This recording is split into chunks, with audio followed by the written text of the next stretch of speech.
Hello, and welcome to Blogging Heads Nation. This is the latest edition of Drezburt, I hope. I'm Daniel Drezner. I'm a professor of international politics at the Fletcher School of Law and Diplomacy, and I also write spoiler alerts for the Washington Post. And I'm Heather Hurlburt, and I run the New Models of Policy Change program at New America, and I am the reason that the U.S. is technologically falling behind. So, to explain to our viewers, we have been trying to do this for a little bit, and have run into various snafus.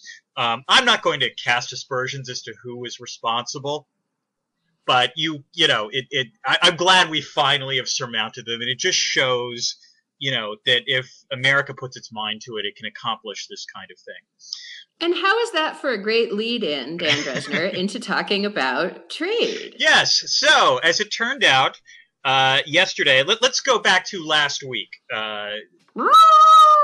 Rewind machine. Let's go to the Wayback Machine, where last week, I believe last Friday, or actually no, 2 weeks ago, the Friday before last, it looked like Trade Promotion Authority was dead in the water because the House Democrats had rebelled against it and voted against trade adjustment assistance, which had been paired with Trade Promotion Authority. And let me just start by apologizing right now, because you're about to hear, like, God knows how many acronyms, TPA, TPP, TAA, and so forth, that'll come flying out of my mouth.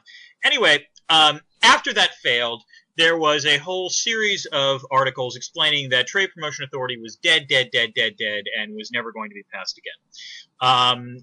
Last week, however, Obama apparently huddled with John Boehner and Mitch McConnell, and they came forward with a new proposal to pass Trade Promotion Authority cleanly without it being attached to trade adjustment assistance, with the idea that once Trade Promotion Authority was passed, Democrats would realize that they were screwed because TAA is supposed to expire in September, and if Trade Promotion Authority passes, essentially the Democrats have lost the hostage that they were using for trade adjustment assistance. I confess, Heather, right now I'm distracted because I'm hearing lovely birds on your side of the conversation. It just sounds really pleasant, and so it's a nice overview. Anyway, this all came to a head because TPA did pass the House last week. Yesterday was the cloture vote for Trade Promotion Authority, which is the one that requires 60 votes, and essentially required that at least some pro-trade Democrats trust Mitch McConnell and John Boehner that they will eventually bring TAA to a vote and that it will get through. And apparently just enough trusted them because it passed the 60-vote threshold, which means all it needs is majority support, which is pretty much a given, I believe, on Thursday. So after a long, arduous, seeming never-ending battle, it looks like the president will have Trade Promotion Authority, and knock on wood, trade adjustment assistance will also be passed. So we can now, herald the return of bipartisan compromise in the United States, right, Heather? Well, I'm now going to say something fairly heretical about this, which is that on each side of the trade debate, you have a small number of very knowledgeable ideologues. And I mean ideologues not in a partisan way, but either in the sense that, sort of know all the reasons why trade works and is great, quote unquote, or all the reasons why trade doesn't work and is a disaster, quote unquote. And in the middle, you have a bunch of people with a lot of power who really don't know and who are presented with these views from both sides and really don't know, and in part in this particular case, because it's incredibly hard to judge a trade agreement that you don't know what's in it. So despite all the claims on both sides that, this was a great victory, either it was a great victory of principle 2 weeks ago or it's a great victory of principle today, this is entirely transactional, what you've just seen. I know this is shocking. I'm genuinely shocked. I mean, I guess my reaction to this is twofold. On the one hand, I'm actually genuinely surprised that it got through, in the sense that essentially this required both, Democratic members of the House and Democratic senators to trust John Boehner and Mitch McConnell, which I do find interesting because one of the sort of hoary cliches we've heard over the last 5 years is that there's rising political polarization and neither side can communicate with each other. The fact that this really is a sort of trust exercise, in that Boehner and McConnell do at some point have to deliver and bring TAA forward, and the fact that that was sufficient is weirdly heartwarming, I guess, or it's nice to know that in fact trust is not completely eroded, irregardless of the actual issues involved.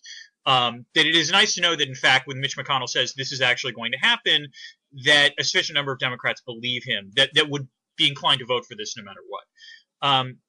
That said, the other thing that I kind of think about this is that this is really the last gasp of the sort of standard political model through which trade liberalization has gone through the Congress. Which is to say, you're right, that this has generally been a sort of ideological exercise on both sides. And one of the general problems with these kinds of trade agreements has been the massive overpromising by members of the executive branch or pro-free trade advocates about what these deals are supposed to deliver. And it's usually couched in the language of, oh, trade will produce this many hundreds of thousands or millions of jobs, when in fact the effect of trade on jobs is at best secondary.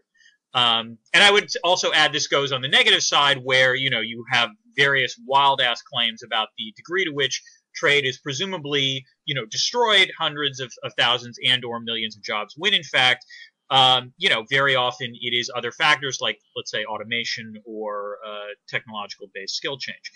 But the real problem is that essentially the way these agreements have always gone forward is that you essentially make sure that there are sufficient benefits concentrated to corporations that will therefore lobby fiercely for their passage in the House and Senate.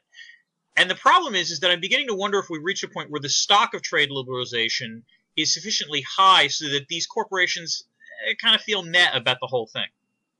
And therefore, that sort of eliminates the political juice in favor of trade liberalization and does not undercut the rising, degree of people who feel like they are facing concentrated losses, namely labor. Well, I agree with you that we've reached a tipping point and nobody should think because it worked this way this time, it can be gotten to work this way again. I would frame it a little differently. Rather than the people who feel concentrated losses just being organized labor, because organized labor, as you know, is continuing to lose net power and influence, you now have a group that is growing in power and influence through what we'll lazily call the Tea Party, that also feels that it's a net loser from trade and puts trade into a right-wing anti-corporate populism that can, under certain circumstances, combine with the sort of organized labor anti-corporate populism and the outside organized labor the Elizabeth Warren anti-corporate populism, if you will. So the concentration of, there's more power centers, there's more anti-trade power centers than there used to be, even though each one of them is maybe smaller. And on the pro side, one of the sort of ugly little truths about TPP in particular is that it's not broad liberalizing of trade that benefits lots of different industries.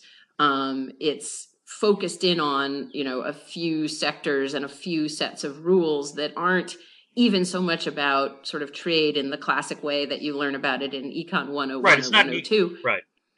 It's benefiting specialized sectors. And so those sectors on the one hand, have immense power, but potentially narrower reach. But the other thing that I think you see here is that those sectors aren't used to conducting big public campaigns because they don't have to.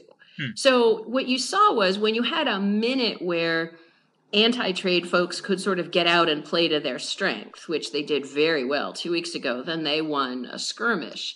But the kind of long run structure of how the financial industry in particular, but not just them, invest in politics, meant that this long run outcome was always more possible than it seemed. So if you want to, and the thing, as someone who is pro the idea of trade liberalization, I like the way you phrase that.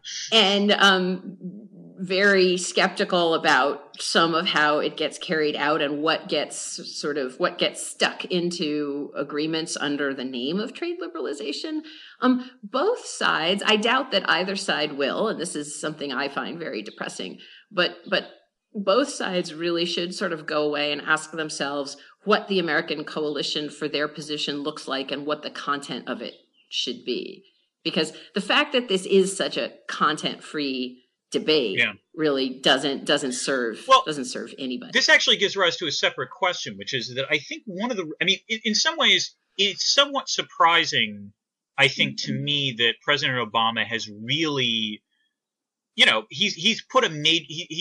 he's thrown his weight behind this in a way that I don't think I would have expected him to have done even a year ago, where, he always made, soundings about, yes, I need trade promotion authority and we've got these trade agreements and so on and so forth.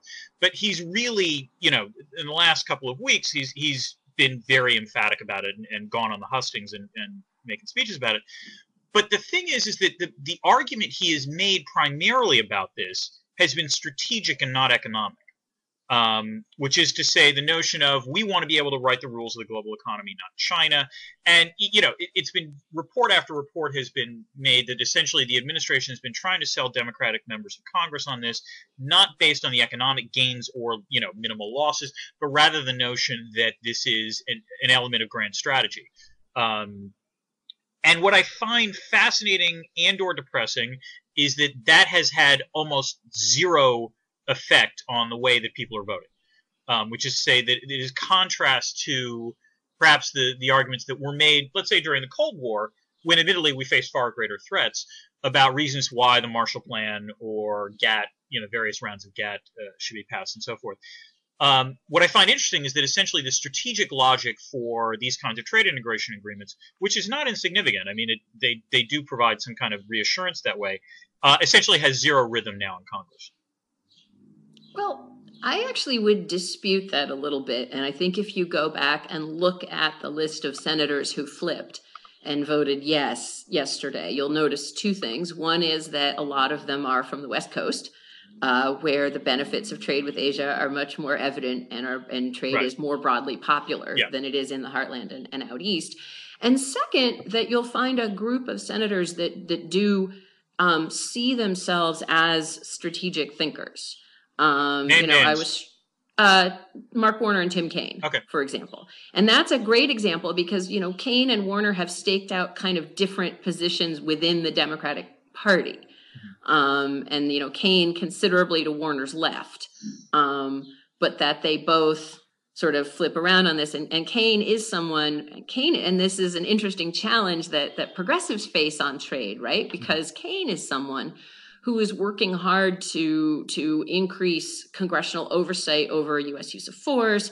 He's someone who's been more skeptical about Syria, about Iraq, about staying in Afghanistan. And so for somebody like Kaine, and this gets back, I think, to your point about Obama, the trade and economic levers of power are the alternative to invading and occupying societies. Right. Go ahead. It actually, so on the one hand, that argumentation did work with just enough. Now, but the other point where I think you're totally right is, during the Cold War, for better or worse, whatever you think of that ideology, it was being argued and reinforced all the time. Yeah. This administration, I think, genuinely intended to make the argument that what you want to do, the smart way to exercise your power as the U.S. is through economic levers rather than military levers, or economic levers first rather than military levers first. But through one thing and another, they have spent very little of their rhetorical capital on it. So then you're sort of stuck at the last minute trying to bludgeon members of Congress into doing something that you haven't created the rhetorical and conceptual environment for them to do. That's interesting. So you're okay. Because everything I have read suggests to me that in fact they have made that's the rhetorical strategy they've been using when they talk to Congress. But you're right that they actually haven't made the broader, sort of argument publicly on this. And indeed, in some ways, the real problem is that they actually have talked a little bit about economic statecraft. The problem is that 95% of what they talk about when they talk about economic statecraft is sanctions, which is not useful in terms of this kind of trade debate. Right. And again, think about when you see the president going to a broad audience on international issues, it is always war and military related. When do you do from the really big commencement addresses to the addresses from the Oval Office to the press conferences, this hasn't been the primary theme. Even in the second term, it hasn't been the primary theme. And yes, there's reasons for that. When you're committing American troops, that's what the media pays attention to. But if you wanted, and they did want, and they do want, and it is a cornerstone of his views about the world, you have to get out there and sell it. Right. And furthermore, you would argue, in some ways, I think we're sharing the frustration, which is that if there's been one theme in terms of Obama's foreign policy speeches, it's the notion that the military lever has been vastly overused, and therefore we should be more judicious about it. But the way you do that is not just by saying we will be cautious in terms of our military options. You also have to propose an alternative at that moment. And in that sense, you would have hoped to have seen a little more talk about not just negative economic statecraft in the form of sanctions, but also positive economic statecraft in the form of developing long-range strategies to bolster our allies in both Europe and the Far East. Well, and I will add another piece to that, which is my frustration as a Democrat and as a liberal, that other pieces of economics, we shouldn't have been fighting about what the U.S. was going to do about the atrocious labor conditions in Vietnam, sort of out of nowhere at the last minute in a trade agreement. That should also be a core piece of our economic statecraft. Similarly, this administration cares intensely about global warming, and in other contexts has really, done, I think, the very best it could under horribly difficult both domestic and global conditions. So where the hell was the environmental context of a trade agreement, which is part of the U.S., it's a lever of soft power that we have. And why were those people excluded at the beginning? Why didn't the U.S. approach the negotiations? Why didn't the Obama administration approach the negotiations with the full range of smart power levers that we have, which include, human rights, labor rights, the environment, green technology? Why were those all frozen out? It was dumb. Well, okay, but wouldn't the standard answer to that have been two things? The first is that likely our trade partners were not super keen on talking about these things for a variety of reasons. But second, I would assume that Republicans in Congress would also not have been terribly enthusiastic about this. So could you have actually had a coalition, assuming that they had staked out the bargaining position they had, that would have actually, A, negotiated a successful agreement, which, by the way, still hasn't been completed yet, but B, have gotten through Congress? Well, I don't believe that you could have negotiated an agreement with fabulous labor and climate provisions, because, as you say, other countries' trade establishments are at least as captured by interests unfriendly to labor and the environment as ours are.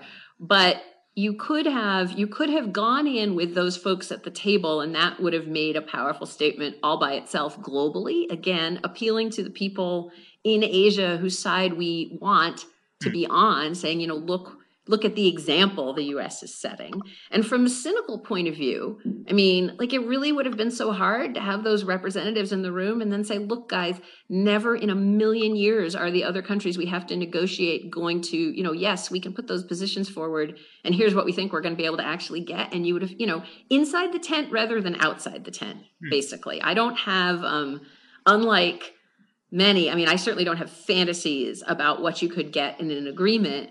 But inside the tent would have been smarter. It also would have been a way of showing a different kind of global leadership. And I would love to see Republicans in Congress arguing that they were going to vote down a trade agreement that was acceptable to business and that was acceptable to the Obama White House because it was too good for workers. Let's dare them to do that. I don't see that ever actually happening. Well, speaking of fantasy agreements, Heather. Oh, boy. This week is also the week of the U.S.-China Special Strategic and Economic Dialogue. I wonder what they'll be talking about. In the sense of it seems like every time this week comes up or every time this dialogue comes up, I have to read, think piece after think piece about the proper way that the United States should approach China on this sort of thing. And which actually segues into the question I will ask you, which was your objection from the previous one, which is, do you feel – there was an interesting piece in the Weekly Standard a month ago by Will Inboden and Dan Blumenthal arguing that essentially the Obama administration had abandoned the sort of human rights plank of the Sino-American foreign policy. And these are serious guys, and they're not, their argument is that, look, it's not like we're saying this is going to work automatically, but or that it's even necessarily going to work in the short term. But it is clear that the sort of traditional let's trade with China, China will get rich and therefore it will become more liberal theory does not really work in the case of China, and then maybe we should be a little more proactive on this point. So I'm curious about your thoughts there. Yeah. So it is a time-honored ritual that the serious people from whichever party is out of power make that argument. Fair enough. And to be fair, it is also a time-honored ritual that when your party is in power, there are some designated people within the administration whose job it is to make that argument and get squashed internally. Right. And that is absolutely a cross-partisan phenomenon. I should say it's also a time-honored tradition to come up with really interesting ways to try to promote civil society and human rights in China and see them either not work or work, frankly, in ways that are so small and diffuse that, who knows whether they worked or not. You can't really claim anything for them in public. And if you do claim anything for them in public, it'll just hurt the people that you're trying to support. So, yes, the Obama administration, if there's a seesaw, which there is, they have definitely gone to one side of it. But I don't think, it's not like the Chinese government sort of thinks that the U.S. has decided forever that we don't care about these things. I also think, it's going to be an interesting, sort of moment to look at, because on the one hand, I find the conversation about China difficult because on the one hand, absolutely the claim that I was part of making in the Clinton administration that if you open to China economically, it's going to liberalize politically. Mm-hmm. The politically part of that equation, absolutely, we were wrong. Yeah. Socially, are more people in China living freer lives than they were 20 years ago when we passed free China PNTR. Normalized and PNTR? Yeah. Absolutely they are. Does some of that have to do with influence from overseas? Yes, it does. So I think actually the mistake that we made, which a lot of others made, is to assume that you couldn't separate social freedom and political freedom. And in a funny way, we have the same thing in the U.S. in a different way, where we continue to see progress on some social issues and backtracking on other sort of political aspects of individual freedom. So, there's even a bigger thing than what the Obama administration does at work here. And that China is riding that wave. So that was a long and not terribly coherent. It's the danger of blogging heads that your thoughts are coming straight out of your mouth before you organize them. But here we are. No, that was good. I would say the only thing I think you were missing. I think this is the other thing that people on both sides failed to appreciate, which was the extent to which, as China grew rich, it would also grow more nationalist. Which is to say, this is not just about the Chinese Communist Party suppressing dissent. It's also at the fact that ordinary Chinese potentially still, see themselves as loyal and patriotic in terms of the way that China advances its interests in the world. And so therefore, something like what Xi Jinping is doing in terms of the South China Sea might actually be supported even in a democratic China, much less the current China. And so the notion that somehow broad-based economic interdependence would temper nationalism, I'm not entirely sure is true. In fact, there are ways in which you could argue that the Chinese leadership is more aware of that constraint than the broad-based Chinese population, although that's a separate and long conversation that could be had. Well, there's an interesting argument there, I think, about that, and that we could see that attitude toward China being the last hangover of the 90s. Mm-hmm. In the 90s, we tended to discount nationalism as a force, or to see it, where it undeniably emerged in the Balkans, to see it as an atavistic throwback that 19th century foreign, yes. Yeah, that after the Cold War, it was a minor sort of footnote in the concluding chapter of history, right? So there's no question that the strategy toward China in the 90s underestimated or underplayed the extent to which Chinese nationalism and the resurgence of Japanese and Korean nationalism, by the way. Russian nationalism, we can throw that in too. Yeah. And Russian nationalism would play a role. Yeah, and Russian nationalism, because, remember, Russia was supposed to be able to join NATO by now. Right. If you were European anyway.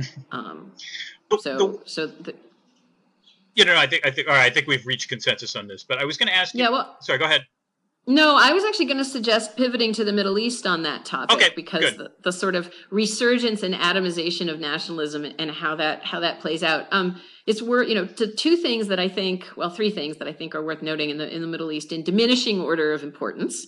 Number one, the Kurds have had a very good couple of weeks, from the elections in Turkey to some military victories in Syria. I think it's more and more interesting to ponder, on the one hand, there's the problem of what do we do about the Sunni Shia divide.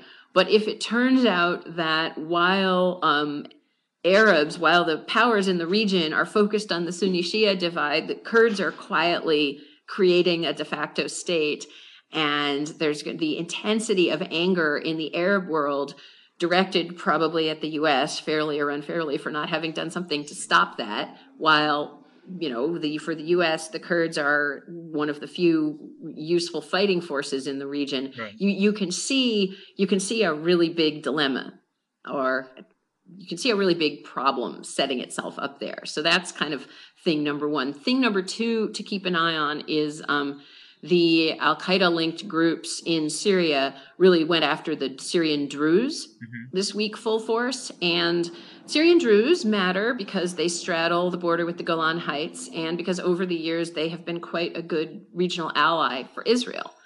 So you had these incredible scenes in Israel of Druze storming ambulances, taking people from Syria to hospitals because the Druze communities assumed that they were Syrian Arab non-Druze fighters, and actually storming ambulances and trying to kill patients in them. And the closer this inches to the Golan border, the harder it gets for Israel to stay out of the fighting. And once, the more you have Israel involved, the more problematic it gets for the U.S. So that's factor number two. And factor number three, which is the least important but got the most ink, is that the former Israeli ambassador to the U.S. is trying to sell a book. And doing a damn fine job of selling the book, I would add.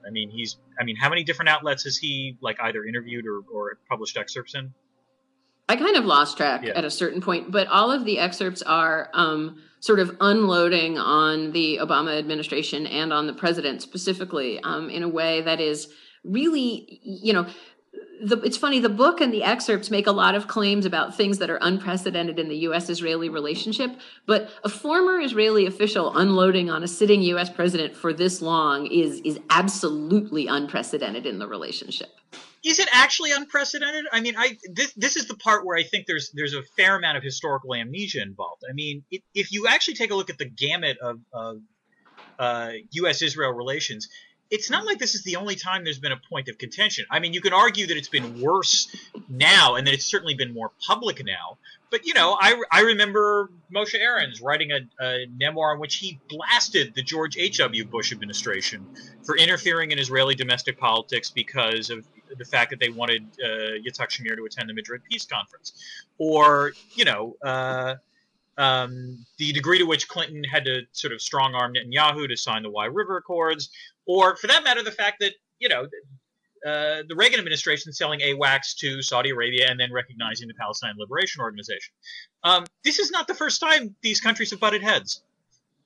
So that was a fantastic summary, actually. That's a clip that should be clipped and saved there. So what you're right, Professor Drezner. You set me up, didn't you? No, sorry. I do think the crucial difference is perhaps, No, I think the one difference is that we live in the age of social media, so all of this happens so much faster and louder. Yeah. But I do think even Arendt's memoir, I mean, just that you published the first excerpt of your memoir in one of the U.S. newspapers of record. And then you spend, I mean, it's very unclear to me how the guy had time to do any media for the book in Israel, given how much media for the book he was doing in the U.S. So that's a larger market for him. Well, yeah, but and the fact that his erstwhile boss, the prime minister, was asked to disavow the book and its contents and didn't do so, that you have to ask yourself whether this is a campaign in Israel, or is this another salvo in a campaign to shift the way Americans and American Jews view the U.S. relationship with Israel, and is this actually part of a campaign to change? I mean, speaking of interfering in other countries' domestic affairs, I mean, we all ought to be past complaining about that at this point. But should this be viewed as a salvo in a campaign in the U.S.? I mean, the one thing I would suggest is that as much as this has always been written about as the notion of this is part of a large-scale attempt to somehow turn the American Jews away from the Democratic Party. They've been one of the most loyal, blocks of Democratic voters beyond African Americans for decades now. I wonder if this is so much about that as it is about two other groups for whom this sort of exercise really does a great job of rallying, which is really, really wealthy Jewish Republican donors and evangelical Christians, for whom this does seem to sort of be like the nice kind of red meat stuff that works. But I'm not sure it actually shifts voting preferences all that much. No, you're absolutely right that both of those communities are really crucial to the balance of American politics, and this is absolutely red meat for them. I do wonder, both with a presidential coming up in which there are a couple of states, only a couple, but a couple in which Jewish voters, in addition to Jewish donors, matter, but also because there are some big potential milestones coming up in terms of how this lame duck Democratic administration deals with the government of Israel. One of them being potential votes at the UN. What happens? Another being efforts that are or are not made to restrain our European allies, who seem to be moving forward, moving ever closer to refusing to trade with some aspects of Israeli industrial and tech production.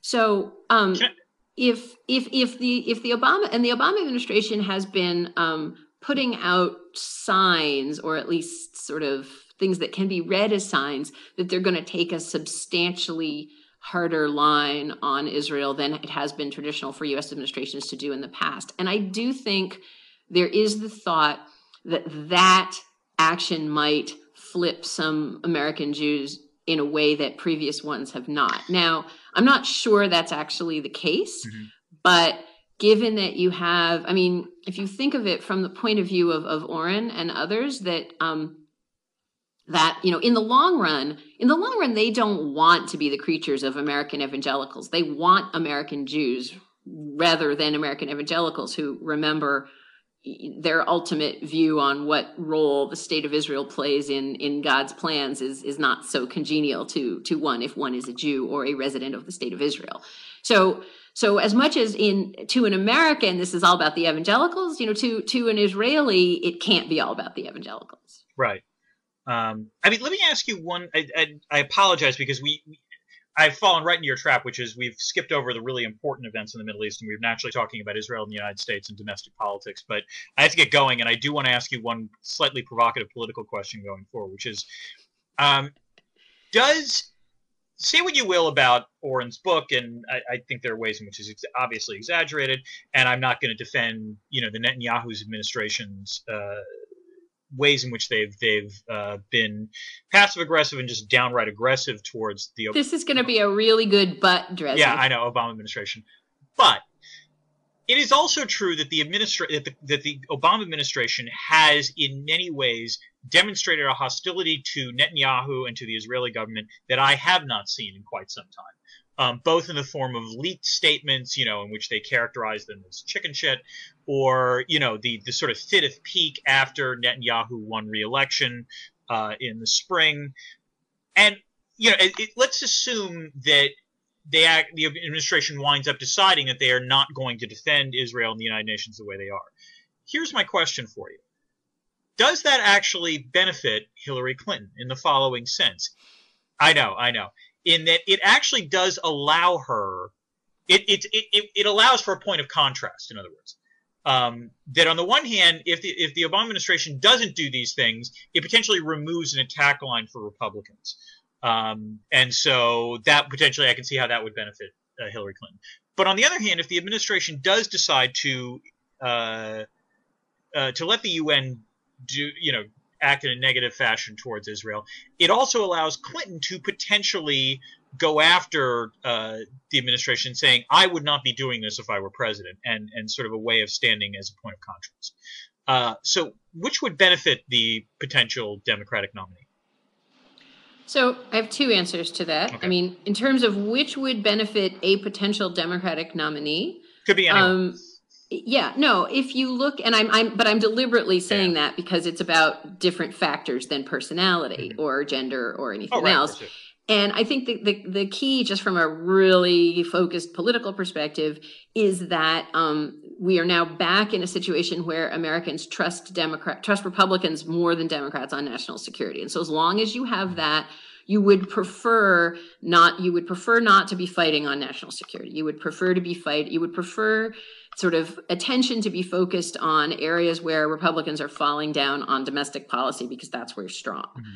So from a pure politics point of view, no, you don't want to have to spend any airtime on this issue. It's a god-awful issue from a political perspective, and you'd really rather get it off the table. From where you and I come from, in terms of giving a presidential candidate space to have lots of room to maneuver and then implement whatever smart policies he or she chooses when he or she comes into office.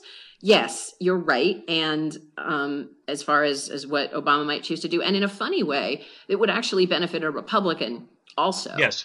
In that, a Republican, if one is elected, has in some ways an equally large challenge, which is making good on the expectations that are going to be had of him. Sorry, Carly Fiorina, of him by the pro-Israel wing of the party, and at the same time working with the Arab states in the region as he would need to do. So, in some ways, Obama doing that is a favor for everybody except the political consultants who desperately don't want the conversation to be about international issues. Well, I will say this to depress you a little bit, or I don't know if you saw the NBC's Wall Street Journal poll that came out yesterday or 2 days ago, but it suggests two things. The first is that Republican and Democratic voters place radically different priorities on what they think is important going forward. Yep. And it's the Republicans that care about foreign policy more, I think it's safe to say. But the second thing is that I think this is I am someone who studies foreign policy and am generally skeptical about the notion that foreign policy winds up being a big issue in an election. I'm beginning to wonder if this foreign policy winds up being a bigger issue than I would have expected in this election. Paradoxically, because the economy is improving to the point where the economy is no longer a critical issue. Now, I can see various ways in which Democrats can say, what are you talking about? The economy is still in a bad state. But the fact is that it is significantly better than it was in 2012, and really, really much, much better than it was in 2008. And so it would not surprise me if, as a result, the problem is that we as voters tend to sort of bank that and think, well, okay, what's going to happen going forward? And foreign policy is the area where things don't look quite as good. The way I would frame this is that voters still have a lot of economic anxiety, just because the way the economy now functions is more anxiety provoking for everybody than it used to be. So you've still got a tremendous amount of that anxiety, and without obvious bad economic news, it's going to flow more back and express in security anxieties. But that might be a topic with which to start off our next Blogging Heads sometime in July. That sounds great. Have a lovely end of June and July. Thank you. And the next time I see you, I think we'll have an Iran deal. Oh, we can talk about that. We'll see. All right, take care. Bye-bye.